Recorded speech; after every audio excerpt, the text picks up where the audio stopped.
बिस्मिल्लाहिर्रहमानिर्रहीम। बोलते कालम के साथ मैं आमिर रज़ा खान। और एक और बड़ी ख़बर है कि काबुल के ऊपर पाकिस्तान का परचम लहरा दें। ये मेरा मुतालबा नहीं है, ये अफ़गानियों का मुतालबा है जो शिद्दत अख्तियार करता चला जा रहा है। आए रोज़ ऐसी वीडियोज़ और ऐसे पैगामात जो हैं वो आना शुरू हो गए हैं, जिसमें कहा जा रहा है कि हाफिज़ जनरल आसिम मुनीर जो हैं वो काबुल में मौजूद जो ज़ालिमाना रजीम है, जो दहशतगर्दाना रजीम है, जो प्रॉक्सी ऑफ इंडिया है, उसको ख़त्म करें और काबुल को अपने जो है कब्ज़े में या पाकिस्तान के साथ शामिल कर लें। अब ये पहले दिन से पाकिस्तान का कुछ ऐसा इरादा नहीं है और ना ही हमने कभी इस बात का दावा किया है और ना हम कभी करेंगे। हम किसी दूसरे मुल्क की 1 इंच ज़मीन भी जो है वो नहीं चाहते हैं। हाँ, हम अपना हक लेना जानते हैं। हाँ, हम अपनी सरज़मीन की हिफाजत करना जानते हैं। अब जो वायरल वीडियो है उसमें वो जो नौजवान है वो ये बता रहा है कि किस तरह से ज़ालिमाना तरीके से अफ़गान रजीम जो है, और साथ साथ में वो वीडियो भी बना रहा है किस तरह से ज़ालिमाना तरीके के साथ अफ़गान रजीम जो है वहाँ के लोगों पर मज़ालिम ढा रही है। और ये बात मैं आपसे कह चुका हूँ कि अफ़गानिस्तान के अंदर इस वक्त पैरेलल जो वॉरलॉर्ड्स हैं उनकी हुकूमतें हैं। कहीं पंजशेर वाला मामला है तो वहाँ पर अहमद शाह मसूद ग्रुप जो है वो मौजूद है। फिर इनके अंदर कंधारी और काबली ग्रुप जो है वो अलग अलग हैं। अफ़गानिस्तान के अंदर इस वक्त भी एक अंदरूनी खाना जंगी जैसा माहौल है और इस माहौल के अंदर कोई शख्स भी ऐसा नहीं है जो पुरसकून ज़िंदगी गुजार रहा हो। मैं कोई शख्स से मुराद तमाम वो लोग हैं जो इस जंग में भी इन्वॉल्व हैं और वो लोग जो पुरअमन भी हैं, वो जो यहाँ के शहरी हैं वो भी परेशान हैं, क्योंकि दहशत गर्दों का सबसे बड़ा नेटवर्क जो है वो अफ़गानिस्तान में से चलाया जा रहा है और यहीं से दरअंदाज़ी कर कर दूसरे ममालिक में दहशत गर्द भिजवाए जाते हैं, जिनमें सरफ़हरिस्त पाकिस्तान है। हर आने वाले दिन के साथ पाकिस्तान के मासूम शहरियों पर कभी ड्रोन से कभी मार्टर से हमला किया जाता है। जब जवाब दिया जाता है तो ये भाग जाते हैं, इनकी चौकियाँ तबाह कर दी जाती हैं, लेकिन इनकी तरबियत गाहें जो हैं आज भी मौजूद हैं। पाकिस्तान का मौक़िफ़ है कि वो अफ़गानिस्तान की 1 इंच ज़मीन को हासिल नहीं करना चाहता है, लेकिन वहाँ के अवाम का ये मुतालबा बढ़ता चला जा रहा है कि इस ज़ालिमाना रजीम से उनको निजात दिलाई जाए। याद रखें कि अफ़गानिस्तान के अंदर जो हुकूमत कायम है वो अवामी हुकूमत नहीं है, बल्कि ज़ोर ज़बरदस्ती से हासिल की हुई हुकूमत है और ये भारत की ही एक प्रॉक्सी है। मैंने शुरू में भी जिक्र किया कि ये इंडियन प्रॉक्सी है, भारत का पैसा है और ये पैसा सिर्फ इसलिए है कि पाकिस्तान की इस सरहद को, जिसको हम मगरबी सरहद कहते हैं, उसको गर्म रखा जाए और पाकिस्तानी फ़ौज को यहाँ पर मसरूफ़ रखा जाए। इरादा तो इनका ये था कि एक तरफ से भारत और एक तरफ से ये अफ़गान दहशतगर्द जो हैं ये हमलावर हों और पाकिस्तान को शिकस्त दी जाए, लेकिन पाकिस्तान ने कामयाबी के साथ इस दो तरफ़ा महाज को ना सिर्फ शिकस्त दी बल्कि उनको किसी काबिल भी नहीं, काबुल वालों को किसी काबिल नहीं छोड़ा है। आज वहाँ के अवाम भूख, अफलास, तंगदस्ती और अद्वियात की और शहरी अदम सहूलियात की का शिकार हैं। इसलिए वो इस तरह की वीडियोज़ पैगाम जो हैं वो जारी करते रहते हैं और कह रहे हैं कि काबुल पर पाकिस्तानी परचम को लहरा दिया जाए और पाकिस्तान शायद चंद मिनटों में ये लहरा सकता है। ये बात जहन में रखें कि पाकिस्तानी फ़ौज के पास ऐसी कैपेसिटी और कैपेबिलिटी है, लेकिन क्योंकि हमारा इरादा कभी किसी दूसरे मुल्क पर कब्ज़ा करना नहीं रहा है, इसलिए हम कभी इसकी कोशिश भी नहीं करते हैं। हाँ, जो हमारी तरफ आएगा वो मारा जाएगा, उसको हम नहीं छोड़ेंगे। बहुत सारी वीडियोज़ इस वक्त भी मौजूद हैं जिसमें दरअंदाज़ी करते हुए बहुत सारे दहशतगर्द जो हैं, मैं इनको अफ़गान शहरी इसलिए नहीं कहता कि इनमें बहुत सारे हिंदू भी शामिल होंगे जो प्रॉक्सी वॉर लड़ने के लिए अफ़गानिस्तान में भिजवाए गए। इनकी तरबियत गाहों में भी इंडियंस कमांडोज़ के होने की इतलात हैं और वहाँ पर इस वक्त शदीद कहत साली और किल्लत का लोगों को सामना करना पड़ रहा है।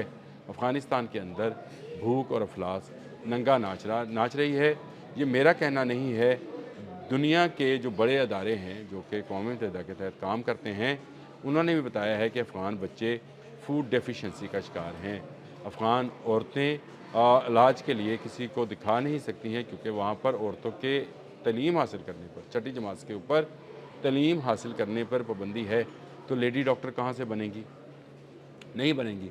और ये वो सूरत हाल कि वहाँ पर ख़वातीन को जो है कोड़े लगाए जाते हैं और ख़वातीन को काम करने की भी इजाज़त नहीं दी जाती है। वहाँ पर कोई ऐसी इंडस्ट्री नहीं है जिसको चलाकर वहाँ पर रोज़गार बनाया जा सके। वहाँ पर एक ही काम है और वो स्मगलिंग है या मंशियात का कारोबार है। इसको जो है वो तालिबान देखते हैं और उनके परवरदा दहशतगर्द देखते हैं। अवाम के लिए वहाँ पर कुछ नहीं है माँ सिवाय पिसने के, और इसी पिसने के अंदर वो अब ये मुतालबा कर रहे हैं कि उनको इनसे निजात दिलाई जाए। इनको निजात मिलनी चाहिए। ये बिल्कुल ठीक है कि तालिबान रजीम ख़त्म होनी चाहिए और तालिबान रजीम के ख़त्म होने के बाद वहाँ पर ऐसी रजीम आए जो अवामी मंगों के मुताबिक काम करे। इर्द गिर्द तमाम ममालिक के साथ जो है वो, चाहे तुर्कमानिस्तान है, चाहे अफ़गानिस्तान, चाहे ईरान है, चाहे पाकिस्तान है, चीन है, रशिया है, इन तमाम मुल्कों के साथ दोस्ताना रवाबत कायम करे जिनकी सरहदें उनके साथ मिलती हैं। कारोबार खुले, तजारत खुले और वहाँ के लोगों को खुशहाली नसीब हो। लेकिन हुआ क्या कि तालिबान ने भारतीय चंद टकों की खातिर अपना तमाम का तमाम बच्चों का मुस्तकबिल जो है वो आग में झोंक रखा है, और इसी का नतीजा है कि आने वाली नस्ल इस रजीम से बेपनाह नफ़रत करती है। गो ये मदरसों में बच्चों के ख़रीदो फ़रोख्त और उनको दहशतगर्द बनाने का काम करते हैं। इससे उन्हें रुकना होगा। अफ़गान सरहद को अब दोबारा पाकिस्तान उस तरह से नहीं खोलेगा जिस तरह से ये खुली थी। कोई आए कोई जाए, कोई जो है पूछने वाला नहीं था। लेकिन पाकिस्तान की गवर्नमेंट और पाकिस्तान की फ़ौज ने अब इन सरहदों को इन दहशतगर्दों के लिए सील कर दिया, और जो अफ़गान सहूलतकार यहाँ पर मौजूद थे, कुछ को अफ़गानिस्तान में भिजवा दिया और कुछ को कैफ़रे किरदार तक पहुँचाया जा रहा है। इसके बावजूद कि बलूचिस्तान में अभी भी ये दहशतगर्द गिरोह मौजूद हैं और इनकी मौजूदगी की कभी कभी कोई ना कोई ऐसी इतलात भी सामने आती हैं, लेकिन इसके बावजूद पाकिस्तानी कौम, पाकिस्तानी फ़ौज और पाकिस्तानी हुकूमत जो है हिम्मत नहीं हारेगी और इनके ख़िलाफ़ अपना महाज जारी रखेगी। अफ़गान नौजवान का ये पैगाम जो है ये पाकिस्तान को दावत दे रहा है कि आएँ और काबुल को इन ज़ालिमाना हथकंडों और ज़ालिमाना इक़्तिदार से निजात दिलाएँ। लेकिन पाकिस्तान का ऐसा कोई इरादा नहीं है। हाँ, हमारी तरफ अगर मैली आँख से मशरक़ से या मगरब से किसी तरफ से भी देखा जाएगा तो उसको भरपूर जवाब दिया जाएगा। आज मई में पहले भी भारत 1 साल पहले भी मई में ही हम पर हमलावर हुआ था और आज भी ये हमलावर होना चाहते हैं, लेकिन पाकिस्तानी फ़ौज से डरते हैं। इन्होंने अफ़गानिस्तान से दाखिले का एक रास्ता बनाना चाहा था, पाकिस्तानी फ़ौज ने वो भी बंद कर दिया है। इस सरहद को मुकम्मल सील करना चाहिए।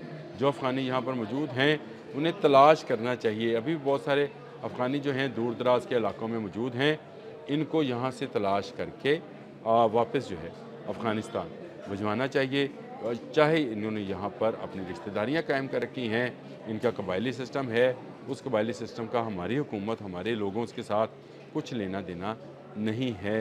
ये वापस जाएँ, अपने मुल्क की तमीर और तरक्की में किरदार अदा करें, और अगर ये अफ़गान रजीम से तंग है तो वहाँ पर जाकर इस नौजवान की तरह आवाज़ बुलंद करें। कम अज़ कम उसने ये आवाज़ तो बुलंद की कि वहाँ के लोग जो हैं तंग हैं। इस तरह की आवाज़ें जो हैं अफ़गानिस्तान के तमाम कोनों से, यानी हर तरफ से जो है वो सामने आना शुरू हो गई हैं, और उम्मीद है कि बहुत जल्द ये ज़ालिमाना इक़्तिदार जो है ये अपनी मौत आप मर जाएगा, जो कि दुनिया में दहशतगर्दी की अलामत बना हुआ है। पाक फ़ौज जिंदाबाद, पाकिस्तान पाइंदाबाद। पाकिस्तान की सालमियत पर ना कोई सौदेबाजी की है, ना करेंगे, और किसी की सरजमीन के 1 इंच पर हमारी नज़र नहीं है। ये हमारा जो है खारजा पॉलिसी है, और इसी खारजा पॉलिसी को अमेरिका और ईरान और पूरी दुनिया जो है आज तस्लीम कर रही है। अब तक के लिए इतना ही। अल्लाह हाफिज़।